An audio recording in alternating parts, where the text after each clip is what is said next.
So in this video, we'll start with our new topic, that is meiosis. The meiosis was first reported in sea urchin, a lower organism. Okay, the term was given by two scientists, Farmer and Moore, and the whole process was explained by Van Benden. Meiosis was categorized into basically three parts, that is zygotic meiosis, gametic meiosis or sporic meiosis. The zygotic meiosis is usually seen in lower organism like green algae. Okay, the gametic meiosis is seen in higher organism, and the sporic meiosis is seen in pteridophytes, a plant that is pteridophytes. Okay. The whole process of meiosis is completed in two parts, that is meiosis first or meiosis second, M1 or M2. These both are further classified into sub-stages according to their activities. The meiosis first is further classified into karyokinesis first or cytokinesis first. As we all know, karyokinesis means in this process the nucleus has to divide, and the nucleus is divided into according to their four sub-stages, prophase first, metaphase first, anaphase first or telophase first. The basic difference between meiosis first, meiosis second or mitosis is in meiosis first, the prophase first is further classified into five sub-stages, that is leptotene, zygotene, pachytene, diprotene and dikinesis. After dikinesis, the cell goes to metaphase first, then anaphase first, then telophase first, then cytokinesis will happen. Between cytokinesis first and karyokinesis first, there is a short preparatory phase called interkinesis. जैसा कि हमने cell cycle में पढ़ा था कि जो हमारे interface, जो हमारा प्रिपरेटरी फेज था, वहाँ पे इंटरफेस के जो हमारा एस फेज था, वहाँ पे क्या होना था, डीएनए रेप्लिकेट होना था, क्योंकि जितना जो हमारा डीएनए है वो सिर्फ और सिर्फ एस फेज में डिवाइड होता है। ये एक शॉर्ट प्रिपरेटरी फेज है, यहाँ पे थोड़ा बहुत प्रिपरेशन होगी, हमें रॉ मटेरियल जितना चाहिए, ठीक है, हमारा एटीपी यानी कि जितनी हमें एनर्जी चाहिए, हमारे प्रोटीन्स चाहिए, ठीक है, वो सब हमें यहाँ पे प्रिपेयर होने को मिलेंगे, लेकिन डीएनए रेप्लिकेशन यहाँ पे नहीं होगा। एज ये क्या है, हमारा प्रिपरेटरी फेज है, लेकिन यहाँ पे डीएनए रेप्लिकेशन नहीं होगा। हमारी पूरी सेल साइकिल में डीएनए रेप्लिकेशन सिर्फ और सिर्फ एस फेज में होता है, ठीक है। After cytokinesis first the cell will go on interkinesis second, फिर karyokinesis is further divided into four more sub stages, prophase second, metaphase second, anaphase second and telophase second. After that cytokinesis will happen, ठीक है। अब जब हमने meiosis first start किया था तो हमने एक 2n सेल से स्टार्ट किया, और जो हमें डॉटर सेल मिलेंगी n and n, ठीक है, ये हमारा meiosis फर्स्ट। इसके बाद जो हमारा meiosis सेकेंड होगा, इसके बाद भी हमें डॉटर क्या मिलेंगी, हैप्लॉइड डॉटर सेल, ये हमारा meiosis सेकेंड।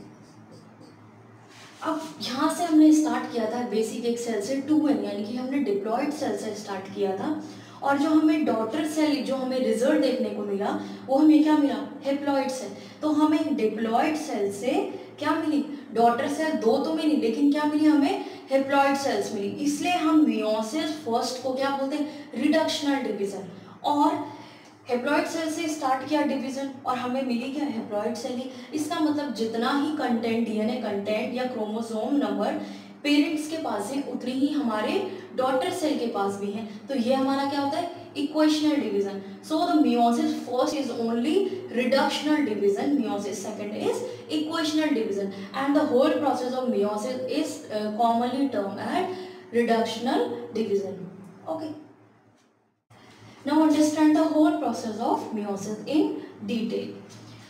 इंटरफेस है पहली फेज, सेल साइकिल का जो पहला फेज हमारे पास होता है वो होता है हमारा इंटरफेज। इंटरफेज में हमें जो सेल्स या उसके न्यूक्लियस देखने को मिलता है। बेसिकली कैसा होता है, हमारा डबल मेम्ब्रेन स्ट्रक्चर होता है उसके, ठीक है, उसके जस्ट टॉप में या उसके पास में हमारे सेंट्रियोल देखने को मिलते हैं, उसमें अटैच 9 पैराफॉलिकुलर हमें फॉलिकल्स देखने को मिलते हैं। हमारा जो डीएनए होता है वो कंडेंस यानी कि क्रोमेटिन फाइबर की फॉर्म में होता है, ठीक है।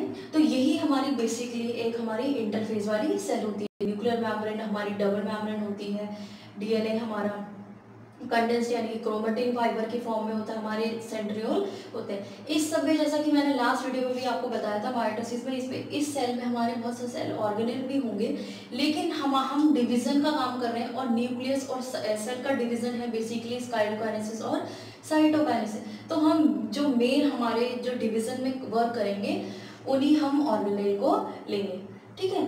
तो अब इस स्टेज के बाद हमारी इंटरफेस के बाद हमारी सेल कहाँ जाएगी, मियोसिस फर्स्ट के प्रोफेज फर्स्ट में।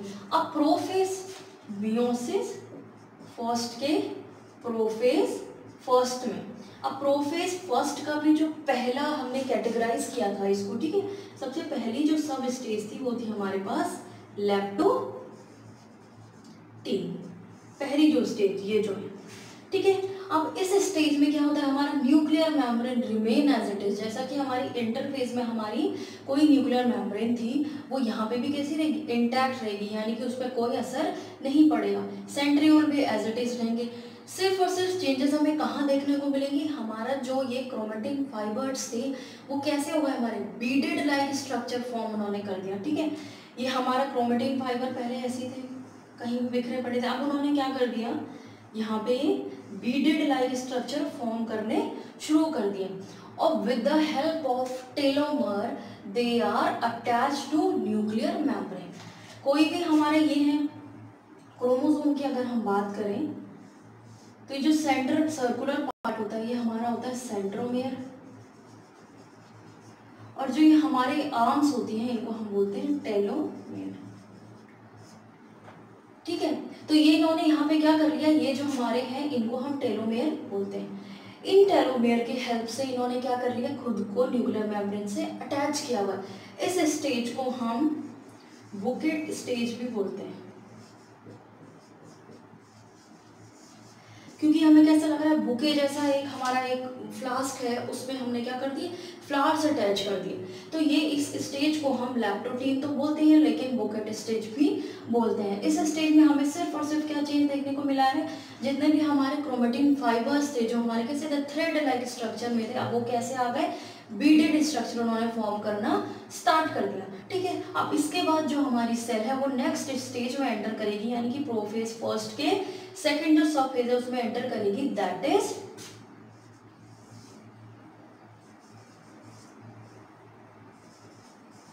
जाइगोटीन, ठीक है।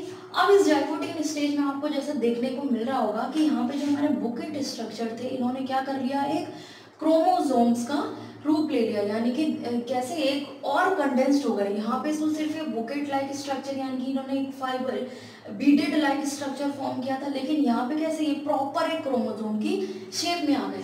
अब इस स्टेज में ही हमारा क्या होता है, ये दो पेयर और ये दो पेयर, ठीक है, pairing of homologous chromosome, same जो हमारे क्रोमोसोम होते हैं उनमें क्या होती है, हमारी पेयरिंग स्टार्ट हो जाती है। तो सबसे पहला पॉइंट इस जाइगोटीन में क्या आएगा, हमारा पेयरिंग ऑफ होमोलोगस क्रोमोसोम्स, ठीक है। अब इस पेयरिंग को हमने एक नाम दिया है, जब ये पेयरिंग के बाद ये क्रोमोसोम होंगे फॉर्म होते हैं उनको हम बोलते हैं साइनेप्सिस, ठीक है। जो ये पेयर्ड जो हमारे पास क्रोमोसोम है इनको हमने नाम दिया है साइनेप्सिस, ठीक है। अब इन क्रोमोसोम्स को होल्ड करने के लिए हमारे साइनेप्टोनीमल कॉम्प्लेक्स फॉर्म होते हैं। कोई दो क्रोमोसोम है, ठीक है, ये हमारे दो क्रोमोसोम है, इनको हमें अटैच करने के लिए, ये जैसा ये सेंट्रोमेयर वाला पार्ट है और ये वाले जो ऊपर है टेलोमेयर, ठीक है, इनको हमें क्या करना है, अटैच अगर करना है, ये अगर ये दो होमोलोगस क्रोमोसोम है इनको अटैच करने के लिए आपस में पास पास रहने के लिए हमें एक ब्रिज फॉर्म करना होता है इनके बीच में। उस ब्रिज को या उस जो हमारा फॉर्मेशन एक कॉम्प्लेक्स है उसको हम बोलते हैं साइनेप्टोनीमल कॉम्प्लेक्स,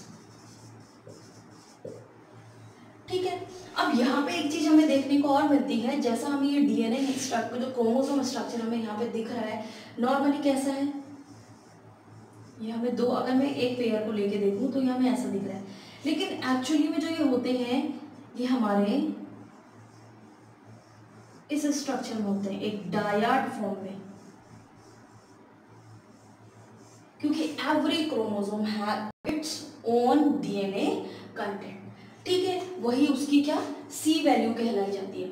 अब जब ये हमारे यहाँ पे क्या है डायड वाली फॉर्म में है, इस डायड से इनको क्या करेंगे, इसी जो हमारी ये जाइगोटिन स्टेज है यहीं से ही हमारा पेयर फॉर्म हुए जिनको हमने साइनेप्सिस बोला। वो जो पेयर है वो किससे अटैच्ड है, हमारा साइनेप्टोनीमल कॉम्प्लेक्स से। अब वो जो हमारी डायड वाली फॉर्म है इसी जाइगोटिन स्टेज में एक टेट्राड वाली स्ट्रक्चर में आ जाएगी,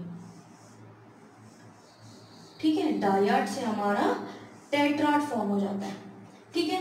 अब सेम अगर हम अब उसके बाद इतना सब यहाँ पे हुआ, पेयरिंग हुई, साइनेप्सिस फॉर्म हुई, साइनेप्टोनीमल कॉम्प्लेक्स फॉर्म हुए, जो हमारे क्रोमोसोम डायड था वो क्रोमोसोम टेट्राड में कन्वर्ट होके अब जो सेल है हमारी थर्ड सब स्टेज, प्रोफेज फर्स्ट की थर्ड सब स्टेज में एंटर करेगी, दैट इज पैकाइटिन,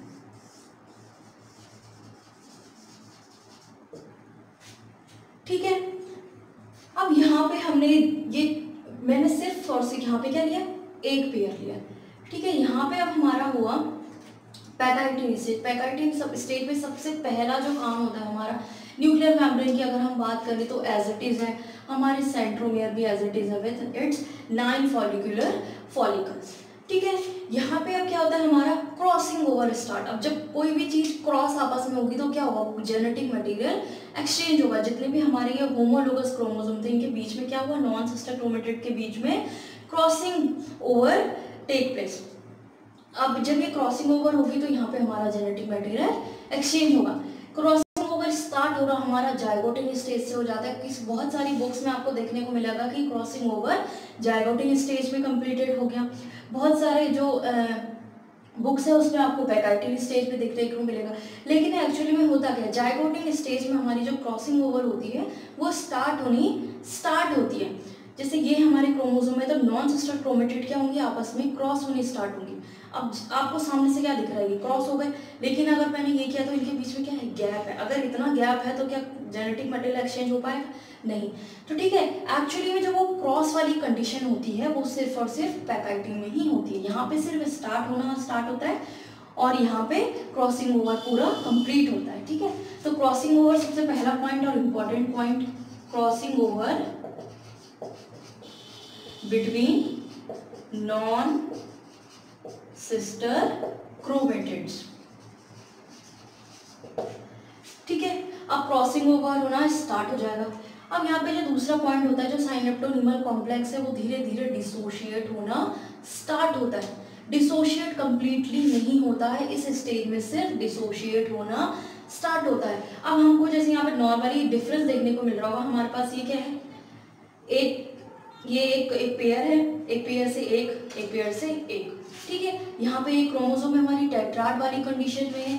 अब इसका जेनेटिक मटेरियल अलग, इसका जेनेटिक मटेरियल अलग। अब जब नेक्स्ट स्टेज में ये जाएंगे, डाइकाइनेसिस में जब जाएंगे, सॉरी डिप्लोटीन में जब एंटर करेगी, यानी कि फोर्थ जो हमारी सब फेज है, ठीक है, डिप्लोटीन,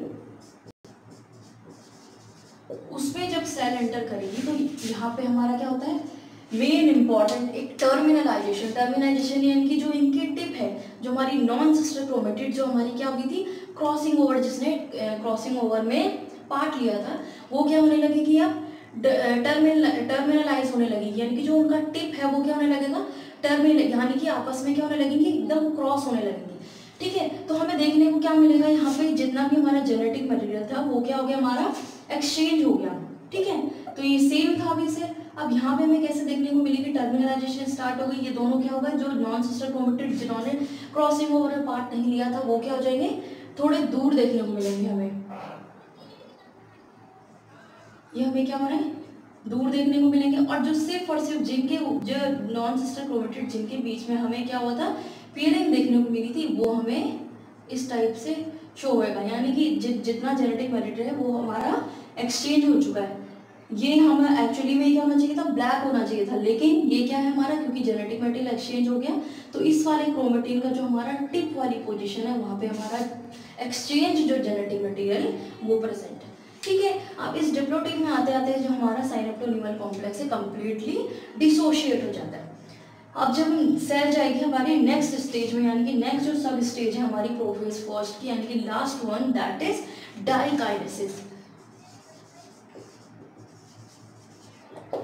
डाइकाइनेसिस में हमारा बेसिकली जो हमारे टिपिकल हमारे प्रोफेज कैरेक्टर्स होते हैं वो हमें देखने को मिलता है। जैसा कि हमारा प्रोफेज में हमने माइटोसिस में पढ़ा था, जो हमारा लेट प्रोफेज था वहाँ पे हमारे सेंट्रियोल क्या होता है, स्प्लिट हो गए थे, यानी कि पोल की साइड मूव कर गए थे, और स्पिंडल एपरेटस हमें देखने को मिला था, यानी कि हमारे स्पिंडल फाइबर्स, ठीक है, और हमारी एस्टरेज हमें देखने को मिली थी। इन दोनों को मिला के हम स्पिंडल एपरेटस बोलते हैं। अब यहाँ पे हमें जैसा कि देखने को मिल रहा है हमारे जो जितने भी क्रोमोसोम हैं यहाँ पे क्या है हमारे विद एक्सचेंज्ड जेनेटिक मटेरियल। अब इस डाइकाइनेसिस के बाद सेल कहाँ जाएगी हमारी नेक्स्ट स्टेज में, जो है हमारी मेटाफेज।